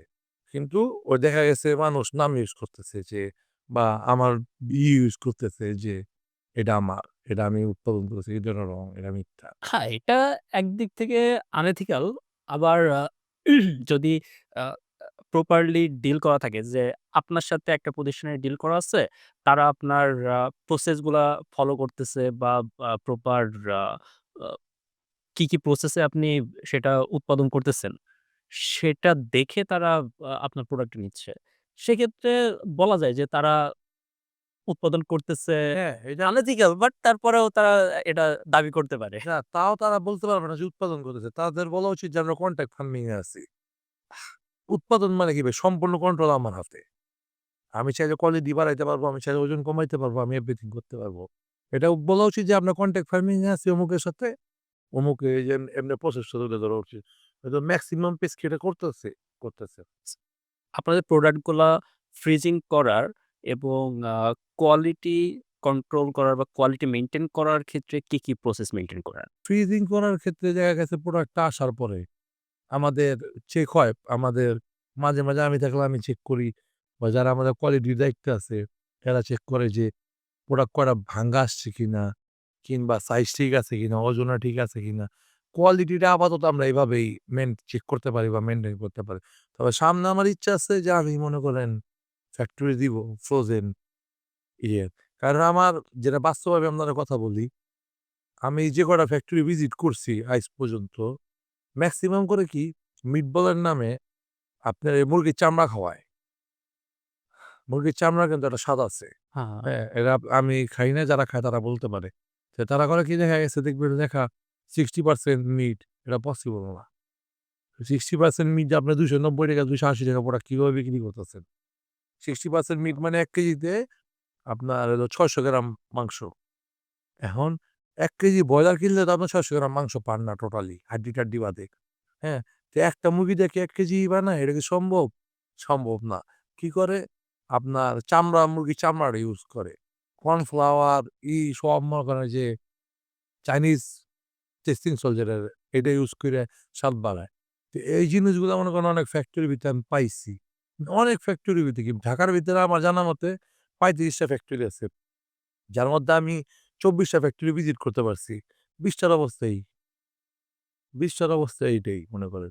তো আমি চাইতেছিলাম যে মনে করেন আমরা সামনে আগামী ১-১.৫ মাসের মধ্যে আমরা নিজস্ব উৎপাদনই করব যাতে আমি কোয়ালিটি নিয়ে স্যাটিসফাইড থাকি। যেমন আমার গরু কিন্তু আমি কাটি। আমার যে গরুটা বিক্রি হয় আমার পেজ থেকে এটা আমি কাটি। কেননা আমি জানি আমি আমার পানির ভিতরে মাংসের ভিতরে পানি মিলাবো না। আমার এই এথিক্স আছে। কিন্তু সবার তো আর এটা নাই। সবাই তো দেখা গেছে করব। এই কারণে আমি চাইতেছি যে আমরা যে প্রোডাক্ট বিক্রি করব, সব আমাদের আন্ডারে থাকবে। আমি মনে করেন ৫০০ গ্রাম ম্যানুফ্যাকচার করব। আমি ৫০০ গ্রামে বিক্রি করব। কিন্তু আমি যাতে কাস্টমারদের বলতে পারি যে আমি আপনার এটা খাওয়াইতেছি এবং আমি সেইটাই খাওয়াইতেছি। কারণ যখন উৎপাদন আমার হাতে নাই আমি জানি না। এখন আমি মনে করেন ২০ টা ফ্যাক্টরি ভিজিট করছি দেখে আমি জানি। কয়জন ফ্যাক্টরি ভিজিট করার পারমিশন পায়। বা বাংলাদেশে যে ৩৫ টা কথা আমি বললাম ঢাকায়। আপনি খবর নেন ৫ টা ব্যতীত, হ্যাঁ? একটা মনে লাইসেন্স প্রাপ্ত না। হয়তো ট্রেড লাইসেন্স আছে, আইওসও নাই। আইওসও আছে, হালাল নাই। হালাল আছে, বিএসটিআই নেই। এখন এখানে আমগো সরকারেরও একটু হইতে হইব। দেখা গেছে একটা ফ্রোজেন খুলতে ১৮ টা লাইসেন্স লাগে। হ্যাঁ, আইওসও, হালাল সার্টিফিকেট যারা দিত ইসলামিক ফাউন্ডেশনে, ওই ফাউন্ডেশনটাই বন্ধ হয়ে গেছে আচ্ছা। রিসেন্ট। তো এগুলা সরকারের মনে করেন করতে হইব যে উদ্যোক্তা যাতে না হারা যায়। আমরা একটা উদ্যোগ নিচ্ছি, আপনি আমারে মনে করেন ১৮ টা ২০ টা লাইসেন্স বানাইতে কইলেন। এটা ৩ বছরের বেড়াজাল। এই টাইম যাতে আমার না লাগে। আমার স্মুথ কাজ দেন তাইলে মনে করেন উদ্যোক্তা তৈরি হইব। হ্যাঁ, আপনারা যেটা করতে পারেন, যেটাই আপনারা লাইসেন্সের পিছে দৌড় পারেন, কোয়ালিটি অফিসার মেইনটেইন করান। দরকার মাসে একবার করে রেড মারেন। ভোক্তা হুম, অধিকার আছে, আছে। মাসে একবার করে রেট দেন। কোয়ালিটি না ঠিক হইলে একবার সুযোগ দিবেন, ২ বার সুযোগ দিবেন। ৩ বারে বেলা সিলগালা কোনো তদবির বা কোনো কিছু কাজে দিবে না। এমন সিস্টেম করতে হবে বাংলাদেশে। ভিত্তিতে যদি আপনি ভালো খাবার আপনার জনগণ পর্যন্ত পৌঁছাইতে চান। এটা একটা বাংলাদেশের বিগেস্ট প্রবলেম যে আ যারাই বিজনেস করতে যায় আ এই মন্ত্রণালয় ঘুরতে হবে, সে প্রতিষ্ঠান ঘুরতে হবে, ঘুরে এই সার্টিফিকেট আ ম্যানেজ করা, তাদের পিছে ঘোরা। সো আ এইসব কারণে তো আমিও আ অনেক কিছু আ অফ করে দিছি। যে আ অনেক ভেঞ্চার আমিও অফ করে দিছি। সো আ এই প্রবলেমটা আসলে যে সরকারই আসুক না কেন, যে সরকার থাকুক না কেন এই প্রবলেমটা সলভ করার ট্রাই করা উচিত। যে একটা প্রতিষ্ঠান থেকে বা একটা জায়গা থেকে যাতে আমি সব ধরনের সার্ভিসটা পাই। সার্ভিসটা পাই। যাতে এই প্রবলেম গুলা আ আপনি ফেস করতে না হয়। আপনি যেটা বললেন এটা আমি একটু করে দেখেন। উদ্যোগটা টিকে রাখতে হলে কি করতে হইব? রিলায়েবল কুরিয়ার লাগবে, বিশ্বস্ত কুরিয়ার লাগবে। হুম, একটা কুরিয়ার কোম্পানির লাইসেন্স হইতে ৳৪০,০০,০০০ লাগে। এটা কি পক্ষের একটা কথা? আপনি বলেন ডাক বিভাগেতে ৳৪০,০০,০০০ দিয়ে আমি কেন লাইসেন্স নিব? আমি ট্যাক্স দিতেছি, আমি ভ্যাট দিতেছি, এরপর আমার লাইসেন্স নিতে ৳৪০,০০,০০০ লাগবে। তারপর সম্ভবত একটা অ্যামাউন্ট অফ জামানতও দিতে হয়। জামানত দিতে আপনি যার কারণে দেখবেন বাংলাদেশে সবচেয়ে বেশি বন্ধ হওয়া ব্যবসার নাম হলো কুরিয়ার। হয় বন্ধ হয়ে যায়, হয় বন্ধ হয়ে যায়। আপনারা যদি হইলো যায়েন কথা শুইনা রিলায়েবল বা ছোট কুরিয়ার গুলারে দাঁড়াইতে না দেন, উদ্যোক্তা গেলে টিকবো কিভাবে? বাংলাদেশে তো ১,০০,০০,০০০ উদ্যোক্তা আছে। আমি এক্সাক্ট অ্যামাউন্ট জানি না। কিন্তু আমার মনে হয় ১,০০,০০,০০০ উদ্যোক্তা আছে বাংলাদেশে। যারা গ্রামগঞ্জ থেকে কাজ করতেছে। কিন্তু এই উদ্যোক্তাকে সার্ভিস দেওয়ার মতো আপনি যেহেতু পডকাস্ট-টডকাস্ট করেন আপনার তো আইডিয়া আছে। আপনি ৫ টা কুরিয়ারের নাম বলতে পারবেন না। আমি আপনাকে গ্যারান্টি দিলাম। পসিবল না আমার পক্ষে। এক্সাক্টলি। আপনি কার নাম বলতে পারবেন? পাঠাওয়ার স্ট্রিট ফার্স্ট। ওই যে রেডেক্স তো এখন খারাপ সার্ভিস দিতেছে। তো নতুন উঠে আসার সুযোগ দিতে হইব। বাংলাদেশে যেটা কি জানেন? যারা আছে ওরাই থাকতে চায়, ওরাই থাকবো। নতুন কেউ আইতে দিব না। আর আমি একটা প্রতিষ্ঠান ভালো করতেছি, হ্যাঁ? মনে করেন আমি ৫,০০,০০,০০০ সেল দিলাম এই মাসে। বড় একটা জায়ান্টের মাথায় গেছে যে অমুকে তো এটা সেল দিতাছে। বড়দিনকে দেখবেন আমার ঝামেলা শুরু করে দিছে। কেন ভাই? যার যে সে তো নিয়ে আইছে। আপনার যদি আমার লগে কম্পিটিশনের ঝামেলা হয়, আপনি আমার আইনি ঝামেলা না কইরা, আপনি আমার প্রশাসনিক ঝামেলা না কইরা, আপনি আপনার প্রোডাক্টের কোয়ালিটি বাড়ান। আপনি আপনার কাস্টমারের ফেইট অর্জন করেন। ৫G আমি বলি বাংলাদেশের উদ্যোক্তারা 33% এর সমস্যার সমাধান করে ব্যবসার, বাকি 67% করে হুদাই ঝামেলা। কোনো কারণ নাই দেখি। Exactly, exactly. বিশেষ করে আমলাতান্ত্রিক জটিলতাটা এত বেশি, এই টপিক নিয়ে আমরা অলমোস্ট প্রায় ৮ টা ১০ টা পডকাস্টে আলোচনা করছি। হ্যাঁ, আরো আপনি ২০ টা করতে পারবেন। কিন্তু চেঞ্জ হবে না বাংলাদেশে। যে পর্যন্ত জনগণ চেঞ্জ না হবে, ওই পর্যন্ত এই যে একটা দেশের উপরে একটা এত বড় অভ্যুত্থান হয়ে গেল। কি পরিবর্তন হইছে? আপনি বলেন। মানে কোন পরিবর্তন দেখতেছি না। কিচ্ছু হয় নাই। বরং আরো ডিমোশন হচ্ছে হ্যাঁ, সবকিছু। কিচ্ছু হয় নাই। আপনার সেফটি, জীবনের সেফটি নাই। বাংলাদেশ এমন একটা দেশ, আপনি হার্ট অ্যাটাক আর স্ট্রোক করা বাদে আরো ৫০০ উপায়ে মরতে পারবেন। যে উপায় মানুষ জানে না। নিত্য নতুন একটা করে উপায় বাইর হয়। রিসেন্টলি ওই যে আমি একটা দেখলাম মাইলস্টোন। একটা ইয়ের ভিতর কেন প্লেন উড়বে? ১ম। এর আগে দেখলাম ওই যে একটা কালভার্ট পইড়া সম্ভবত একটা গাড়ি চ্যাপ্টা হয়ে গেল হ্যাঁ, আপনাদের উত্তরার থেকে। হ্যাঁ, আমার বাসার পাশে। হ্যাঁ? তো এগুলা কেন হবে ভাই? সেফটি দেন। মানুষ আপনারা ট্যাক্স দিতেছে, আপনারা সরকার গঠনে দিতেছে। আপনি বাংলাদেশে যেই সরকার গঠন করে, কেউ জনগণের কথা ভাবে না। তারা ভাবে খালি আমি পকেট মারি করব। আ হ্যাঁ, আসলে। বাস্তব কথা ভাই, জীবনযাত্রাটা সোজা করতে হইব। আপনি যদি ব্যবসায় না টিকাইতে পারেন, আপনি যদি না টিকাইতে পারেন, আপনি দেশ কইতে চালাইবেন? সেটাই। রেভিনিউ তো মনে করেন আমরা দিতেছি। আমরা আপনি গার্মেন্টস কত % এক্সপোর্ট করছে? কমছে দেখেন আপনি বিগত ১.৫ বছরে। আপনি যাচাই করেন আমার কথা। হ্যাঁ? আপনি কর্মক্ষেত্র দিতে পারতেছেন না। আপনি দেখা গেছে আপনার মেইন ছিল গার্মেন্টস, এইটাই নষ্ট হয়ে যাইতেছে। আপনার জুট শিল্প বন্ধ হয়ে গেছে। কেন? সরকারের অব্যবস্থাপনার কারণে। আরো সামনে যে মনে করেন বড়, বড় আমাদের যেইগুলো আছে, আস্তে, আস্তে শেষ হয়ে যাইতেছে। কারণ আমাদের ব্যবস্থাপনার কোনো নেই, এদেশে টাকা দেওয়া সব হয়। আপনারা গরুর মাংস কত টাকা কেজি সেল করেন? আমরা লাস্ট বিক্রি করছি ভাইয়া ৭৫০। ৭৫০। হ্যাঁ, যেহেতু আমার মনে করেন যে হাটের খরচাটা লাগতেছে না, হাসিলের খরচাটা লাগতেছে না। তো আমরা এই রেটে বিক্রি করতে পারি। এইখানে আমার একটা প্রস্তাব আছে বুঝছেন? আমি আপনার পডকাস্টের মাধ্যমে বাংলাদেশ সরকারের বা যারা দায়িত্বরত আছে তাদের দিতে চাই। আমি যদি ইন্ডিয়া থেকে গরু ইম্পোর্ট করি বা আমি যদি ইন্ডিয়া থেকে মিট ইম্পোর্ট করি, আপনি জানেন কিনা আমি এই মাংস ৳৪০০ বিক্রি করতে পারব। সিরিয়াসলি? হ্যাঁ, এটা কারা বন্ধ করছে? ৳৪০০ য় বিক্রি করলে তো একটা রিস্কাওয়ালাও গরুর মাংস খাইতে পারবে। হ্যাঁ। হ্যাঁ? এটা কারা বন্ধ করছে? আপনি খবর নেন বড়, বড় যারা ফার্ম সেক্টর ধ্বংস করছে কে? আমি নামটা বলতে চাইতেছি না। ছাগলকান্ডের আপনি বুঝতে পারছেন। হ্যাঁ, হ্যাঁ? এই সেক্টরটা ধ্বংস করে দিছে। আপনি ইন্ডিয়ার গরু বন্ধ। আপনি প্রান্তিক যে বর্ডার সাইডের গ্রামগুলো আছে, জয়পুরহাট, ওই যে দিনাজপুর, খিলি এইখানে যান, আপনি ৳৩০০ গরুর মাংস পাইবেন। আমি আপনার এখানে বলে দিতেছি। এবং আমাদের বিভিন্ন অফার আসে বুঝেন? আমাদের বিভিন্ন অফার আসে যা আমাদের গরু নিয়ে বিক্রি করেন। এটা কিন্তু বাংলাদেশে বলতে পারেন বন্ধ। কিন্তু ইল্লিগালি আসতেছে। ইল্লিগালি আসতেছে গরুটা। তা আমি যদি ইল্লিগালি আসতেছে, আমার যারা প্রশাসনী আছে তারা আটকাইতে পারতেছে না। তাহলে আপনি লিগালি আনেন। লিগাল আইনে মানুষের খাওয়ার ব্যবস্থা করে দেন। এটা পারতেছেন না। যেমন আমি এক ইয়ে গেছিলাম আপনার সম্ভবত জায়গাটার নাম আমার মনে নাই যে বর্ডার সাইড যেকোনো গ্রামে। তারা আমার অফার করছে একটা গরু দিবে মনে করেন ৳৩০,০০০ ৳৪০,০০০ পিস। আরকি পিস বুঝছেন তো আপনি। সেটা ২ মণ হইতে পারে, ৫ মণও হইতে পারে। তা আমার যেহেতু আমরা এইসব অফার পাই, সরকারের তো এটা তদবির দেখা উচিত বা হয়তো টোটালি বন্ধ হয়ে যাইব। ইল্লিগালিও আসবে না। নাইলে লিগ্যাল করে দেন বাংলাদেশের জনসাধারণ যারা আছে, যারা ওই যে ঈদ ব্যতীত গরু খাইতে পারে না এরাও খাও। কিন্তু বড়, বড় জায়ান্টরা এটা হইতে দিতেছে না। কারণ যদি আমরা এই ৳৪০০ গরুর মাংস পাই, আপনাদের ৳৭৫০ কে কিনবে? ফিডের দাম কমাইতে পারতেছে না। কেন পারতেছে না? বড়, বড় জায়ান্ট সব বইয়া রইছে। এর পেছনে অনেক বড় সিন্ডিকেট আছে। আগেও ছিল, এখনো আছে, ভবিষ্যতেও থাকবে। ভবিষ্যতেও থাকবে। সো আমরা জাস্ট এটা নিয়ে আলোচনাই করতে পারবো। এটার সলিউশন আসলে আমাদের হাতে নাই। না সলিউশন হাতে নাই কেন দেখেন, আমরা এই যে একটা গণঅভ্যুত্থান হইছে। এই অভ্যুত্থানে সবার অবদান আছে। যদি আপনি বলেন শুধু অমুক দলের আছে, অমুক বিভাগের লোকের আছে যে ছাত্রগো শুধু অবদান সেটা না। রিস্কালার থেকে শুরু কইরা মুচির থেকে শুরু করে সবাই সবার আন্দোলন অবদান করছে। আছে। হ্যাঁ? তো আমগো সরকার যেই বর্তমানে আছে ডক্টর মোহাম্মদ ইউনূস বা ভবিষ্যতে যেই সরকার গঠন করুক, একটা করতে হইব যে তারা সাধারণের অভিযোগ শুনবো। বাংলাদেশের একটা নীতি কি ভাই? যে আপনি আমার পক্ষে না, মনে করেন আমি আপনার একটা অভিযোগ করছি। তার মানে আপনি আমার বিপক্ষে। এই নীতিটা থেকে বাইর হইতে হবে যদি দেশের জন্যই করতে চান। এখন আবার শুরু হয়েছে ট্যাগিং এর রাজনীতি। হ্যাঁ? আপনি যদি বর্তমান সরকারকে সমালোচনা করেন, আপনি আওয়ামী লীগের দোসর। হ্যাঁ, আপনি যদি আওয়ামী লীগের সমালোচনা করেন, আপনি বিএনপি জামাতের দোসর। এই এই হচ্ছে সমস্যা। এই দেশে কেউ ভালো না।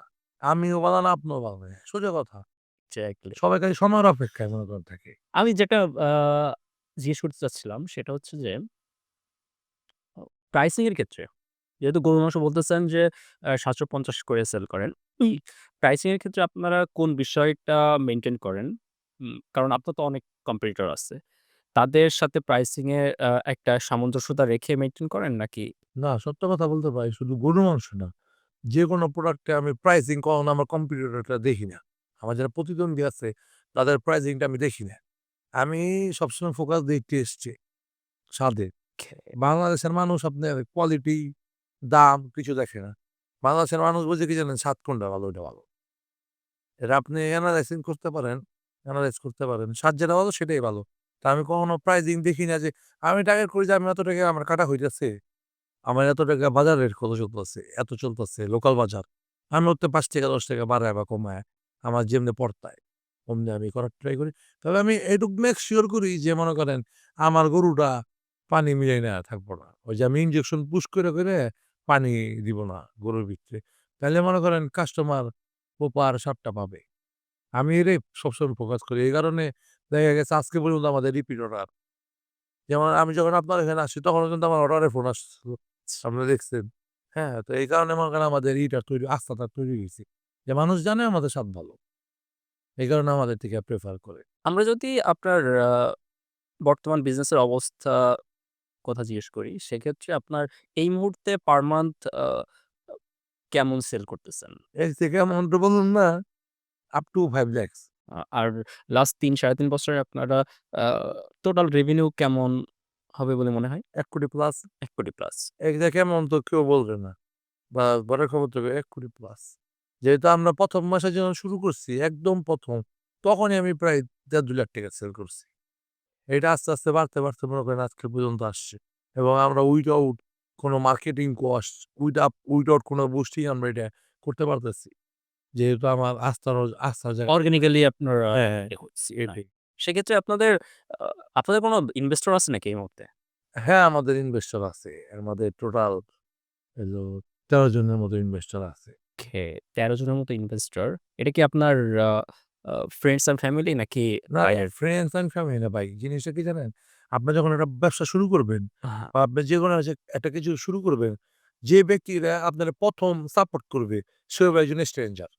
হ্যাঁ, আশেপাশের লোক আপনার সাপোর্ট করে না। সাপোর্ট করবেন। আচ্ছা। হ্যাঁ? তা আমাদের মেক্সিমামই মনে করেন অপরিচিত ছিল কিন্তু এখন এটা এমন রিলেশন হয়ে গেছে যে they are like to family এরকম আরকি। তো সেক্ষেত্রে আপনার এই মুহূর্তে বলছেন ১৩ জন হ্যাঁ। ইনভেস্টর। ১৩ জন ইনভেস্টর সো আপনাদের আ আ আপনি কত পারসেন্ট শেয়ার ডাইলুট করছেন? আমরা বর্তমানে টোটাল আমাদের পার্সেন্ট 22% এর আমরা 40% পর্যন্ত নিবো। এ 40% ইনভেস্টর করবে। আমরা কি একটা প্যাকেজ শুরু করছি যেটা মনে করেন আপনার এক্সট্রা ইনকামের একটা যে আমরা উইকলি প্রফিট একটা মডেল শেয়ার শুরু করছি। উইকলি প্রফিট আরকি। ওকে। ওকে, এটা হলো ৳৪০,০০০ ইনভেস্টমেন্টে প্রায় মনে করেন আপনি মাসিক হইলো ৳২৪০০ থেকে ৳৪,০০০ পাবেন। আচ্ছা। ৪০ আরকি আপনার 6 to 10% পাবেন। এটা আমরা একটা কি যাতে এটা আমরা শুরু করছি যে কিছু মানুষের টাকা পইড়া আছে। আবার বাবা-মা অনেক স্টুডেন্ট। এখন ৳৪০,০০০ তাতে তো কোনো ব্যবসা করতে পারবেন না। তা আপনি আমাদের সাথে যুক্ত হইতে পারবেন।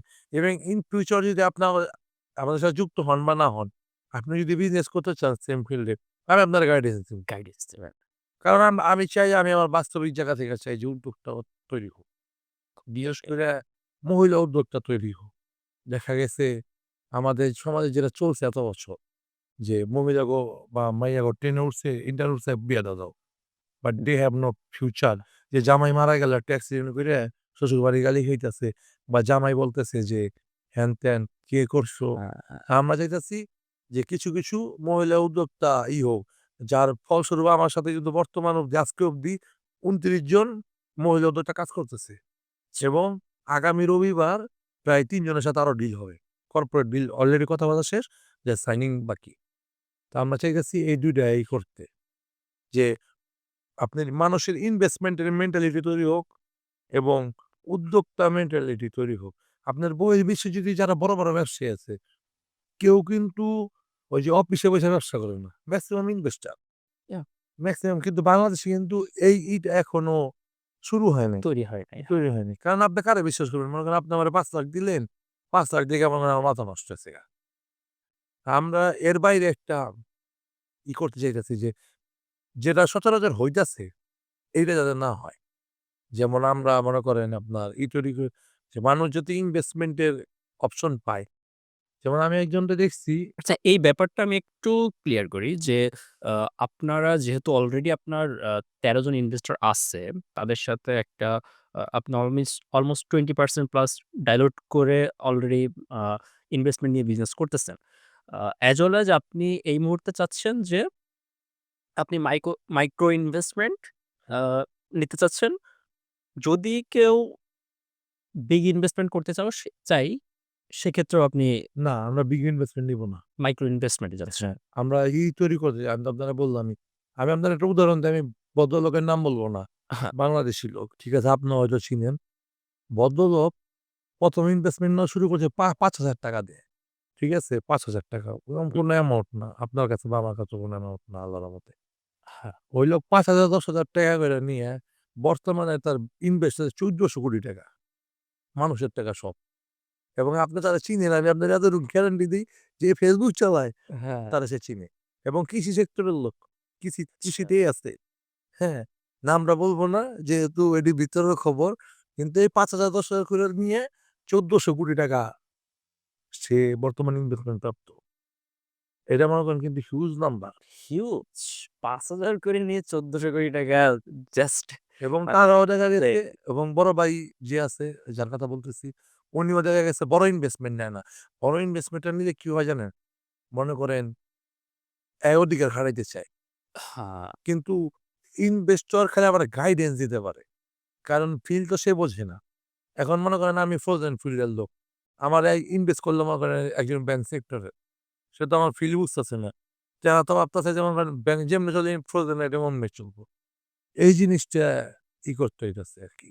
এই কারণে বড় ইনভেস্টমেন্ট এ যাব না। নাহলে তো আমি ব্যাংক থেকেই নিতে পারি। আমার আপনার আছে, আমার খামার আছে এবং কৃষিতে বাংলাদেশে ইন্টারেস্ট খুব কম এবং অলরেডি আমাদের ২ টা ৩ টা ব্যাংক কিন্তু অফার করছে।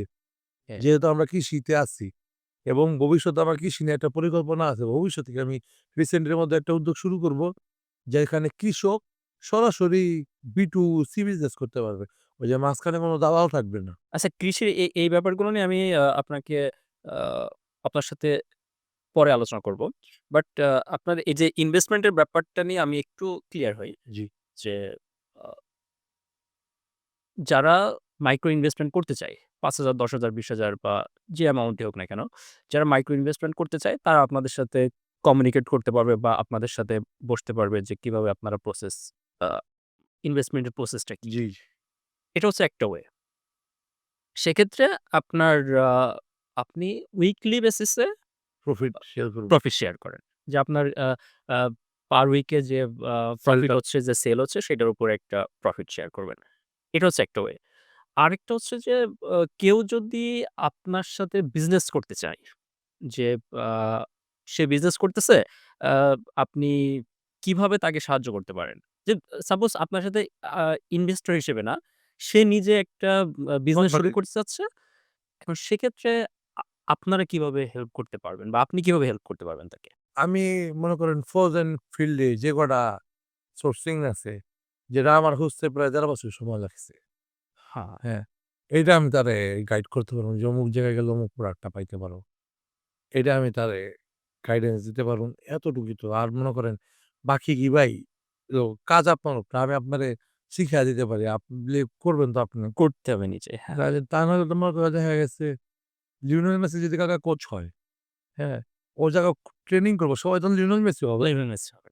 এইটাই ডিফারেন্স মনে করেন। আমি জাস্ট সোর্সিং গুলা ধরা দিতে পারি যে অমুক জায়গা থেকে নেও বা তমুক জায়গা থেকে নাও, এতটুকুই। এর বাইরে আর হয় না। আচ্ছা। সেটা সত্য কথা। এটা মনে করেন মানুষ বড় হয় কি জানেন? তার চেষ্টার উপরে। আমি কত বড় স্বপ্ন দেখতেছি আমি আজকে এখানে বইসে। যেমন আমি যখন ছোট ছিলাম, আমার টার্গেট ছোট থেকে আমি ব্যবসা করব। যে আ আমি আমার এলাকার সবচেয়ে বড় ব্যবসায়ী হমু। আমার এলাকার সিগন্যাল যে সবচেয়ে দামি এটা থাকবে, এটা আমার থাকবে। মাইন্ডসেট একটা ম্যাটার আছে। এটি থাকলে আমার কাছ থেকে সোর্সিং টা পাইবো এবং ডেলিভারি চেইনে মনে করেন কিভাবে কি করা যায় এতটুকু আমি গাইডেন্স দিতে পারবো। কিন্তু ওই যে টাকা বার্ন করার মন-মানসিকতা থাকতে হবে ১ম এ। আপনি বলতেছিলেন যে এগ্রিকালচার সেক্টর নিয়ে আপনার প্ল্যান আছে। সো আ এগ্রিকালচার সেক্টর বলেন আর পরবর্তীতে ফ্রোজেন ইন্ডাস্ট্রি বাদে আর কি বিষয় নিয়ে আপনি কাজ করার প্ল্যান করতেছেন? সেটা যদি আমাদের ডিটেইলস এ বলেন। আমি এগ্রিকালচারটাই ভাবতেছি। আমি চাইতেছি যে মনে করেন এক্সপোর্ট এ যাবো। দেখা গেছে আপনার বাংলাদেশে যারা কৃষক, আপনি যদি আমি একটা জাস্টই বলি, আমি YouTube এ ভিডিও-টিডিও দেখি খুব বাইরের এগ্রিকালচারের। ওরা মনে করেন দেখা গেছে দামি গাড়ি দিয়ে চলতেছে। কৃষকরা এডুকেটেড। আর বাংলাদেশে কি হয় জানেন? বাংলাদেশের কৃষকরা টেনশনে থাকে যে এই চালানের মাল হইব, বেচুম, এরপর অমুক এদের না আত্মহত্যা করব। বাংলাদেশ নিয়ে এটাই চলতেছে। তা আমরা এই জিনিসটা চেঞ্জ করতে চাইতেছি। যে দালাল মুক্ত একটা পোক আমরা প্ল্যাটফর্ম দাঁড় করামু, উৎপাদনে আমরা করুম, ঠিক আছে? বেচুমু আমরা। এবং কৃষকের যে লোনের ব্যাপারটা বর্গা বলে, এইটাও আমরা প্রোভাইড করব। এবং তাদের সাথে আমরা কি করব যে বাজারে যা চলবো, তারা আমাদের সেই রেটই বেচবে। দালাল থাকবে না কোনো। আমি ডাইরেক্ট কৃষকের থেকে কালেক্ট করে ঢাকায় না বিক্রি করে দেব, আমি এক্সপোর্ট করে দেব। আমি এই টার্গেটে কৃষি দিয়ে প্ল্যানিং এ রাখছি। কৃষি দিয়ে এই টার্গেটটা। তাও সামনে মনে করেন অনেক চ্যালেঞ্জ আছে এগুলো করতে। ইয়াহ! কারণ বাংলাদেশের ভাই সিন্ডিকেট এত বড়, আপনি শেষ পর্যন্ত চাওয়া খুব টাফ। যেমন আমি হাঁস সংরক্ষণে গেছিলাম। আমরা তো শীতের সময় হাঁস বিক্রি করি। হাঁস সংরক্ষণে গেছি। আমরা যেখানে গেছি ওখান থেকে মনে করেন প্রায় ২৭ কিলো ২৮ কিলো ভিতরে। যাইতে হয় গিয়ে জানেন ঘোড়ার গাড়িতে। তা আপনি বুঝেন কোন অবস্থা। কোথায় এটা? নাটোর, গুরুদাসপুরের থেকেও ৩০ কিলো। চলন বিলের জাস্ট একটু আগে মনে করেন। আচ্ছা। হাঁটার রাস্তা নাই লিটারেলি। তো ওই পর্যন্ত তো মনে করেন সবাই যাইতে পারবে না। আমার পরিচয় আছে বা আমার একটা গুডউইল আছে বিধায় আমারে নিয়ে গেছে বা আমি যেতে হুম। পারছি। তা আমি তখনই বুঝছি মনে করেন যে সিন্ডিকেট রিট এত বড় আপনি শেষ পর্যন্ত যাইতে পারবেন না। কিন্তু হ্যাঁ, আপনি যদি ভালো কাজ করেন এবং কৃষকদের সাথে কমিউনিকেট করতে পারেন তাইলে হয়তো একটা ফিউচার ভাবা যায়। আর আমাদের হাদিসে বলেন বা বর্তমান যে প্রেক্ষাপট কৃষি ফিউচার আপনার আসতেই হবে। হচ্ছে। Easy future. তা বাংলাদেশের কৃষক আমরা চাই ভাই আত্মসম্মান পাওক। কারণ আপনি টাকা কামাইতে পারবেন, আপনার ধান উৎপাদন করতে পারবেন না। যে শ্রম যেই যায় এটা ভাবার বাহিরে।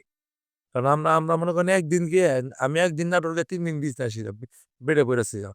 আর তারা মনে করেন করতেছে এই ঝড়-ঝাপটা করে। তো আমরা এই কারণে মনে করেন কৃষিতে একটা টার্গেট নিয়ে নামছি যে আমরা বাংলাদেশের কৃষি সেক্টরটা একটু অবদান রাখতে চাই। আমি তো মারা যাবো অবশ্যই। আজকে হোক কালকে হোক ৬ বছর পরে আমরা মারা যাবো। আমি মারা যাওয়ার পর যাতে বাংলাদেশের বলতে পারে যে অমুক একজন ছিল যার কারণে কৃষি ফিল্ডে কিছু হলেও উন্নত হইছে বা অবদান রাখছে। অবদান রাখছে এক্সাক্টলি। এইটা আমার টার্গেট। এক কথায় আপনি আ যে মিডল ম্যান গুলা আছে, যে সিন্ডিকেট গুলা আছে, সেইগুলা রিমুভ করে আপনি কৃষকদেরকে ডিরেক্ট কনজিউমার দের কাছে পৌঁছায় দিতে চান। হ্যাঁ। রাইট।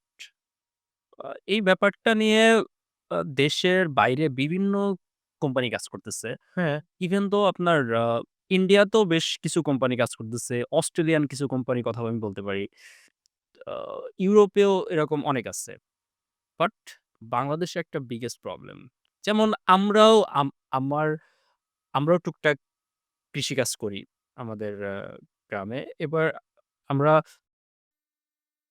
ওই কচুরমুখী করছি আমরা। সো আপনি বিশ্বাস করবেন না, কচুরমুখী এই মুহূর্তে ঢাকা শহরে ৳৬০-৮০ কেজি বিক্রি হচ্ছে। Right now. But last last উইকে মানে ১০-১২ দিন আগেও আমাদের কচুরমুখী সেল করছে পাইকারি ৳৬ কেজি। এটাই, ক্যান ইউ ইমাজিন? কিন্তু আমার চাষ করতে আমার নিজের পকেটে টাকা খরচ হইছে। আমার চাষ করতে অলমোস্ট ৳১৮-৳২০ পড়ছে। এইটাই। আসলে ৳১৪ আমার ৳২০ অলমোস্ট ৳২০ পড়ছে, ৳১৪ লস। ৳১৪ লসে আমার ৳৬ বিক্রি করতে হচ্ছে। কিন্তু ঢাকা শহরে বিক্রি হচ্ছে আস ৳৬০-৮০। এখানে একটা কারণ আছে ভাই। কারণটা কি জানেন? আমাদের যে কৃষকরা বাইরে আছে, এরা হলো অশিক্ষিত। আর অশিক্ষিত দেখে একেবারে মনে করেন বুঝবাজ দিতে পারে। যারা দালাল আছে যে ঢাকার বাজার খারাপ, ঢাকারই খারাপ।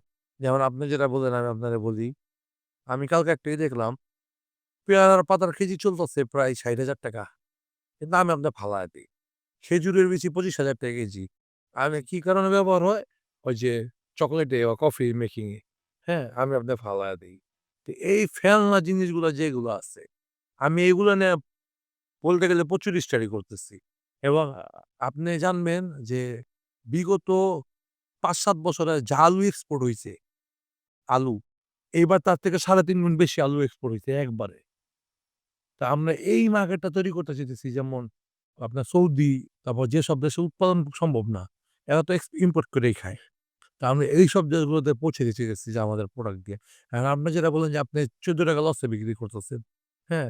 আমার যেটা টার্গেট থাকবে, আপনি ৳১৪ লস বাদে আপনার ১০ পয়সা লাভ থাকে। কারণ আপনি যতই বলেন ওই যে আপনার যদি চাষটা দক্ষিণবঙ্গে, উত্তরবঙ্গে বেশি হয়, ওইখান থেকে আস্তে, আস্তে কিন্তু একটা প্রোডাক্টে ৳৩০ এড হয় না।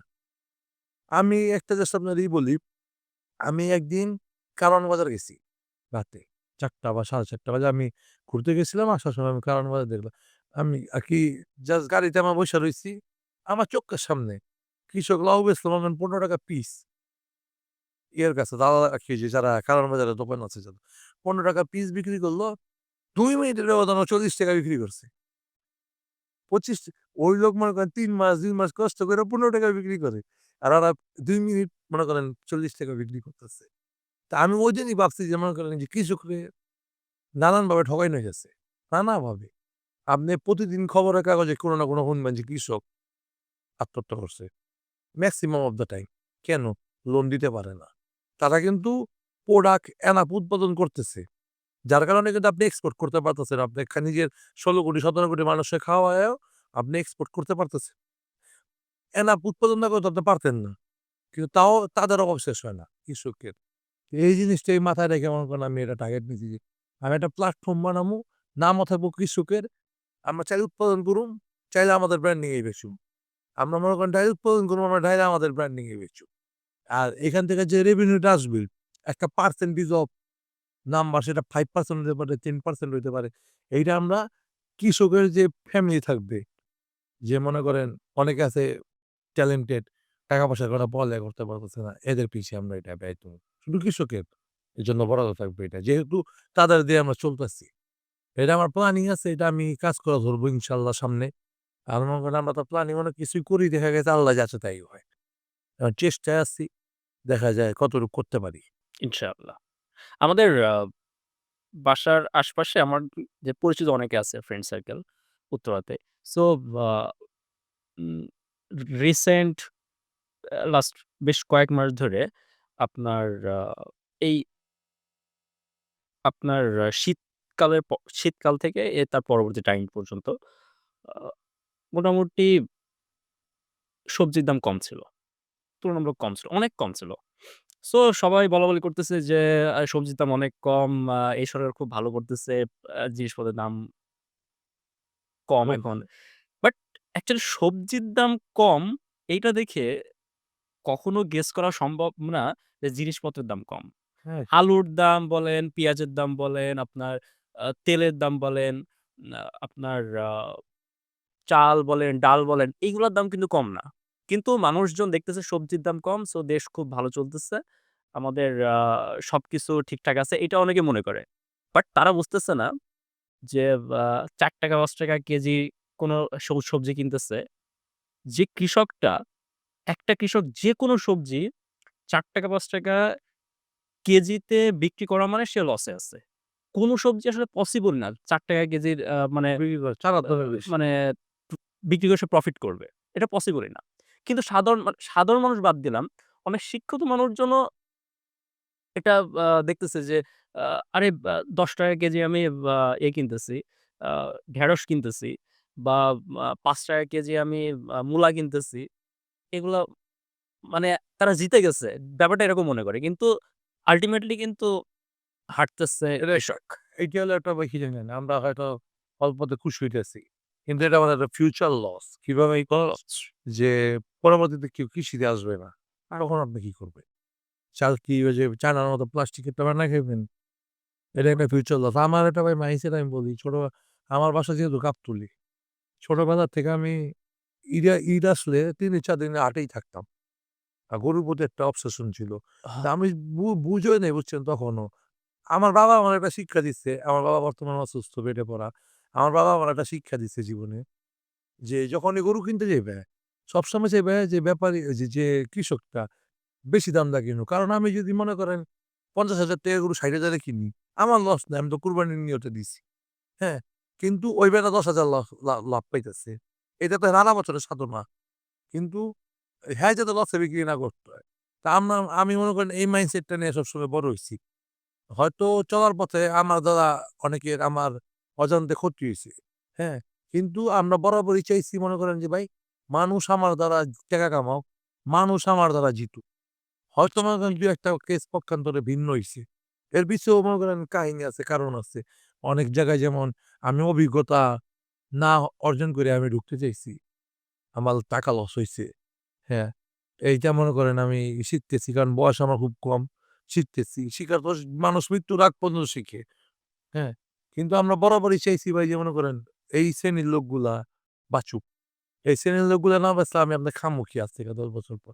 মানুষ যদি কিছুটা না খায়, মানুষ যদি গরু না পালে কি খাইবেন আপনারা? সব যদি মনে করেন ওই যে আপনি একটা জিনিস ভাববেন, যদি বাংলাদেশে যে কৃষক আছে তার ২০% কৃষক যদি কালকে ঢাকায় হ্যাঁ, অটো চালানো শুরু করে, কি হইব? পুরো দেশ অচল হয়ে যাবে। এক্সাক্টলি। তা আপনারা কৃষকরে ভ্যালু করতে পারতেছেন না। আমি আপনি আমরা ভাবতেছি কি দাম কম, আমি জিতে গেছি। আমি আল্টিমেট আনলে আমি হারতেছি। ইন দি এন্ড আজকে ১ বছর ২ বছর পর আমি হারব। এটা সাময়িক খুশি। সাময়িক মনে করেন ওই যে পৈশাচিক আনন্দ যে আমি কমে পাইছি। হুম। এটা এটা পৈশাচিক আনন্দ। আমরা বৈষম্য বিরোধী আন্দোলন করলাম। বাট আল্টিমেটলি বৈষম্যের শিকার কৃষক। আল্টিমেটলি তারা দেশের সবথেকে বেশি ইম্পোর্টেন্ট। তাদেরকে দেওয়া উচিত। কিন্তু আ এখনো পর্যন্ত কৃষি সেক্টরটাকে আ সবাই অবহেলা করতেছে। সরকার থেকে শুরু করে সাধারণ জনগণ সবাই অবহেলা করতেছে এবং এটার ফল obviously খুব শীঘ্রই পাবে সবাই। না, যদি সবাই অবহেলা করতেছে ব্রেন আমি একটু ভাঙ্গি, ভুল ভাঙ্গি। অবহেলা করতেছে না। যারা মনে করেন পোস্টে আছে, এরা করতেছে কি জানি? এরা মার্কেট নষ্ট করতেছে। কিভাবে নষ্ট করতেছে? দেখা গেছে কৃষি একটা প্রজেক্ট শুরু করছে। শুরু কইরা ৳১০,০০০ লোন আনছে। আইনা অন্য খাতে দিছে। অন্য খাতে যে টাকা কামায় মনে করেন দিতেছে। যারা রাজনৈতিক লোক, যারা রাজনীতিবিদ, কৃষক এটা বুঝতেছে না। কৃষক ওর প্রাপ্য ৳২০,০০০ লোন পায় না। অথচ মনে করেন এইসব লোকেরা লাখ, লাখ, কোটি, টাকা লোন লেয়া খারিতাছে। আমারে আপনি বিশ্বাস করবেন আমার তো খামার দিছে মাত্র ৩ মাস হইছে। এপ্রিলের ১৮ তারিখে আমি ওপেনিং করছি। ৩ বা ৪ মাস ধরেন আজকে। এর মধ্যে আমার ২ টা ব্যাংক অফার দিছে যে আপনি লোন নেন। কৃষিতে লোন নেন ১.৫% বা ২% ইন্টারেস্ট আমরা আপনার ৳১,০০,০০,০০০ মতো দেই। হ্যাঁ? কিন্তু যার দরকার সে পাইতেছে না। সে পাচ্ছে। এইটা মনে করেন Yeah. খুব একটা লজ্জাজনক আমাদের জন্য। এইটা আমাদের একটা ব্যর্থতা যে আমরা কৃষকরে ভ্যালু করতে পারতেছি না। আজকে ২০২৫ সালে আইসা আমরা তাদের মর্মটা বুঝতেছি না। কিন্তু আমরা এটা বুঝবো আজকে না কালকে, কিন্তু তখন অনেক দেরি হয়ে যাইব। তখন আর কিছু করার থাকবে Yeah. না। আমরা অলরেডি আমাদের শো এর শেষের পর্যায়ে এসেছি। সো আ লাস্ট যদি আমি একটা কোয়েশ্চেন দিয়ে শেষ করব। সেটা হচ্ছে যে, যেহেতু আপনি আ একজন তরুণ উদ্যোক্তা, আ খুব কম বয়সে আপনি আ entrepreneurship জার্নি শুরু করছেন এবং কৃষি সেক্টর, ফুড সেক্টর নিয়ে আপনি কাজ করতেছেন অলরেডি। সো বর্তমান প্রজন্মের আ যারা ছেলেমেয়ে আছে, কৃষি সেক্টরে খুব বেশি কি আগ্রহ দেখাচ্ছে আমার সেরকম মনে হচ্ছে না। বাট obviously অনেক বেশি আগ্রহ এই সেক্টর নিয়ে দেখানো উচিত। আপনি অলরেডি ৩ বছর ধরে কাজ করতেছেন। একটা প্রফিটেবল বিজনেস অলরেডি দাঁড় করায় ফেলছেন। কোটি টাকার সেল পর্যন্ত করে ফেলছেন। সো সেই জায়গা থেকে বর্তমান প্রজন্মের ছেলেমেয়েদেরকে নিয়ে আপনি যদি কিছু বলতেন যে তাদের কেন কৃষি সেক্টরে বলেন বা ফুড সেক্টরে বলেন, তাদের আসা উচিত। চাকরির পেছনে না ছুটে নিজেদের কিছু করা উচিত। কেন করা উচিত?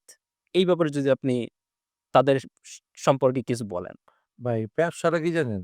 ফ্রিডম, স্বাধীনতা। তো আপনি যতই আপনি ৳১০,০০,০০,০০০ স্যালারি চাকরি করতে পারেন। পৃথিবীর সবচেয়ে বেশি স্যালারি পাওয়া লোক মানে সুন্দর পিচাই। আমি যদি ভুল না হই Google এর সিইও। হ্যাঁ? ৳৩০,০০,০০,০০০ র মতো স্যালারি পায় সে। মানে পার ডে ৳১,০০,০০,০০০। কিন্তু সে কি স্বাধীন? উত্তর না। রাস্তার পাশে যে বিড়ি বিক্রি করতেছে, ওই যে জোলা নিয়ে গলার ভিতরে সে স্বাধীন। ও মন চাইলে কাজে আহে, মন চাইলে কাজে আহে না। হ্যাঁ? আমি এমন লোক দেখছি যে বাবা মারা গেছে সকালবেলা, বিকালবেলা অফিস করতেছে। বাধ্য সে। হ্যাঁ? তো স্বাধীনতা যদি অর্জন করতে চান, আপনার উদ্যোক্তা হইতে হইব। বা সবার তো টাকা নাই। ব্যবসায়িক আর উদ্যোক্তার ভিতরে কিন্তু একটা পার্থক্য আছে। হ্যাঁ? আমি নিজের ব্যবসায়ী কই না। আমি উদ্যোক্তা। এই জিনিসটা আপনার বুঝতে হবে যে আমার টাকা কম আছে, আমি শুরু করুম। যখন আপনি একটা জার্নি শুরু করবেন, পথ অনেক আপনার লগে এমনি অটোমেটিক যুক্ত হয়ে যাবে। আমি যখন শুরু করছি, ৳৫,০০০ দিয়ে শুরু করছি। আজকে আমার অবস্থান যে আমি আপনাদের এখানে এসে বইসা কথা বলতে পারতেছি। এমন একটা সময় ছিল যে আমি ক্যামেরার সামনে সেলফি পর্যন্ত নিতে পারতাম না। কমফোর্ট জোন ছাড়তে হবে। ১ম কথা উদ্যোক্তা হইতে হলে। আর কৃষিতে কেন আইবেন? কৃষি ভবিষ্যৎ। আমি আপনার এটা এখন কয়ে যাই, এখন এমন হইতে পারে আমি যদি এটা মারা যাইতে পারি, ১০ বছর পর মারা যাইতে পারি। এই কথা থাকবে। কৃষি ভবিষ্যৎ। এটা আমার কথা না, এটা হাদিসের কথা। এটা বড়, বড় বিজ্ঞ লোকেদের কথা। তা না হইলে বিল গেটস, মার্ক জুকারবার্গ কৃষিতে বিলিয়ন, বিলিয়ন ডলার ইনভেস্ট করত না। তারা তো আমাদের থেকে অবশ্যই বেশি বোঝে। আর একটা কথা বলতে আমি এটা চাই। অনেকেই ভাবে যে ইউএসএ তে সবথেকে বেশি কৃষি জমির মালিক হচ্ছে বিল গেটস আর জেফ বেজোস। আমি আপনার এটা দেই, একটা জাস্ট আমি ইন্টারাপ্ট করি। আপনি জানেন চায়না এত কেন উন্নত আপনি বোঝেন? চায়নাতে মাত্র ৯% জমি কৃষিযোগ্য যে আপনি সেখানে কৃষি প্রোডাক্ট উৎপাদন করতে পারবেন। অথচ এই ৯% জমি নিয়ে তারা পৃথিবীর ২৫% খাদ্যের চাহিদা মিটাইতেছে। Can you imagine? ওই জায়গায় বাংলাদেশে কত পার্সেন্টই আমরা কিচ্ছু করতে পারতেছি না। এটা আমাদের জন্য লিটারেলি লজ্জার। আসলেই। লিটারেলি লজ্জার। কারণ আমাদের লেবার কস্ট কম, আমাদের কম, আমাদের অপরচুনিটিস আছে, আমাদের নদীমাতৃক দেশ, আমাদের মাটি উর্বর। আমরা কিচ্ছু করতে পারতেছি না। বাংলাদেশ থেকে হ্যাঁ, কেউ কিচ্ছু করতে পারে না। আপনি পোশাক লেভেলে ধরেন, নাইকির পোশাক বানায় বাংলাদেশ। গার্মেন্ট। বাংলাদেশ কি আজ পর্যন্ত নাইকি লেভেলের একটা ব্র্যান্ড করতে পারছে, লঞ্চ করতে পারছে? ডেভেলপ করতে কেন পারতেছে না? এটাকে ঘাটতে হইব। চায়নার মতো দেশ কৃষিতে মনে করেন করতেছে। আমরা কেন পারতেছি না? গার্টেন ওই যে কমিটি বানান দেহি, মশা দমন কমিটি ৳৭২,০০,০০,০০০ খরচ মশা এটির কৃষিতে ইনভেস্ট করেন। আর আমি শেষে একটা কথা কই আমি শেষ করতে চাই। আপনি আমার যারা চিনে, সরাসরি দেখছে, আমি সচরাচর হাতে ঘড়ি পিন্ধি না। কারণ আমি একটা জিনিস সবসময় বিশ্বাস করি যে নিজের এমনভাবে তৈরি করতে হইব, নিজের এমন অবস্থান নিতে হইব যে ঘড়ি যারাতেই থাকুক, ভালো সময় আপনারই থাকবো। তো এইটা মাথায় রেখে আইতে হইব। আর সবসময় মন মানসিকতা থাকতে হবে যে মানুষ আমার দ্বারা কামাও। টাকা বার্ন করার মন মানসিকতা থাকতে হবে আসলে। ব্যবসা করে আমি ১ম দিন থেকে টাকা কামামু, এটা কোনোভাবে পসিবল না। লিটারেলি পসিবল না। পসিবল না। আমি নিত্যতে ভাই ১.৫ বছর টাকা ব্রেক ইভেন এ চলছি। ১.৫ বছর। ওই জায়গায় ৩ মাসের ভিতরে মনে করেন উদ্যোক্তারা কি করতেছে? ১ মাস ব্যবসা খুলছে, বুঝ দিচ্ছে, ব্যবসা হয় নাই। ১ দিন, ২ দিন, ৩ দিন, ১ মাস, ২ মাস, ৩ মাসে শেষ। আপনি কোভিড এর পর কত পারছেন অনলাইন বিজনেস দা দাঁড়া রইছে। বা এই যে গণ-অভ্যুত্থানের আগে যে ব্রিজিং এর গ্যাপ গেছে, হ্যাঁ। আমি কিন্তু ওই লসে এখনো রিকভারি করতে পারিনি। হ্যাঁ, আমি নিজে। তো ওই লসের ভিতরে কয়জন পইড়া গেছে গা? আপনার এটার মাথায় না আনতে হইব যে আমি যদি ব্যবসায় আসি, আমি যদি উদ্যোক্তা লাইফে আসি, আমার টাকা বার্ন হবে, আমার ভালো সময় জোয়ার ভাটা আসবে যাবে। একটা কথা কি ভালো সময়ের একটা ভালো দিক কি জানেন? খারাপ সময় চিরস্থায়ী না। সময় বদলাইতে সময় লাগে না, বিশ্বাস রাখতে হইব। আর আমি একটা জিনিস স্বপ্ন দেখতাছি, এটা আমার থাকতে হইব। আর সব প্ল্যান শেয়ার করা যাবে না। কারণ নজর লাগার একটা বিষয় আছে। আর মানুষ আপনারে তুচ্ছ-তাচ্ছিল্য করব, যে পর্যন্ত আন্টিল আপনি কিছু না করতে পারবেন। আপনি মনে করেন কি যে যখন আমাকে বাংলাদেশের সবচেয়ে বড় সুপারস্টার কারা? সাকিব আল হাসান। ও যখন বিকেএসপিতে ভর্তি হইতে গেছে, ওর বাপে বন্ধুরা তুচ্ছ-তাচ্ছিল্য করছে। অথচ আজকে সে নিজের উপরে ফের ছিল, বিদেশে সাকিব আল হাসান। তাই নিজের উপরে বিশ্বাস রাখেন। উদ্যোক্তা জীবন সোজা না। এটা একটা journey, roller coaster. Ups and down আসবে, যাবে। আপনার টিকা থাকতে হবে। আপনার ওই মাইন্ডসেট থাকতে হবে যে আমি টিকুম। যেমনি হোক আমি স্বপ্ন দেখছি মানে কি? আল্লাহ আমার স্বপ্নটা এসছে, আমি এটা অ্যাচিভ করতে পারব। আচ্ছা। নাইলে রিস্কালা তো ২ কোটি টাকার স্বপ্ন দেখে না। আমি কেন দেখব? এইটা বলে আরকি শেষ করতে চাইতাছি। উদ্যোক্তাকেও ধৈর্য ধরতে হইব। প্রচুর পরিমাণে। আর সব বিজনেসে মাথার উপর জীবন না। সবাই কিন্তু সব পারে না। যে আমি গাড়িও চালাতে পারবো না, আমি প্লেন উড়াতে পারবো না। আবার আমি প্লেন চালালে আমি গাড়ির করতে পারলাম না। যদি যেকোনো একটাতে বা ২ টাতে ফোকাস দেওয়া উচিত। একটা শুরু করব, ১ টা থেকে ২ টা, ২ টা থেকে ৩ টা এমনি, এমনি যাবে। কিন্তু মেজরিটি করে কি ভাই যে একটা শুরু করছে মাল্টিপল ভেঞ্চার শুরু করে দেয়। এক্সাক্টলি এটা খুব কারণ আপনার টাকা নাই তো ঐরকম যে আপনি শুরু করতেছেন একটার পর একটা। হ্যাঁ। এইটাই করতে হবে আরকি। So thank you so much ভাই। অনেক কথা বললাম, অনেক বিষয় ডিসকাস করলাম। সো দোয়া করি যাতে আপনি নট জাস্ট বিজনেস করতেছেন বা নট জাস্ট entrepreneur, আপনি এক প্রকার বাংলাদেশের সবথেকে অবহেলিত ইন্ডাস্ট্রি এবং অবহেলিত মানুষদেরকে নিয়ে বড় ধরনের প্রবলেম সলভ করতেছেন। আশা করি আপনার বিজনেসটা সাকসেসফুল হোক। So thank you so much.